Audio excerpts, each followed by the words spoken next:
And the cool thing about emotions is that God created them for us. Okay. And I always say that emotions are a good place of knowing kind of what's going on, but you're not supposed to lead with your emotions. So they are great indicators, but not good leaders. Wow. And so for me, that's been a thing to just make sure, okay, am I leading with my emotion? If I am, that's not a good leader. So I think that having the emotional intelligence to kind of go through this is going to be something that is definitely a life skill, if you want to call it that. So, yeah.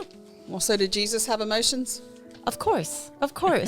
He, I would have to say so, like he was made like we were, like, and so one of the things that they talk about even in the word is that he cried. Jesus wept. That was a whole verse. Those two words were a whole verse. And I think that it's important for us to know that he is human. He had emotions, and then also it talks about him in the word in Ephesians that to be angry, but sin not. He tells us that like we can have the feeling of anger, but we don't have to sin in that, which I think is amazing to do.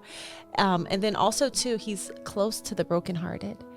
And so that one is so beautiful because it shows us that he is right there with us. He knows what we're feeling. He understands that. So and that he has the emotion, the big emotion of compassion. Yes. And he walked in flesh here on earth to know what we're feeling.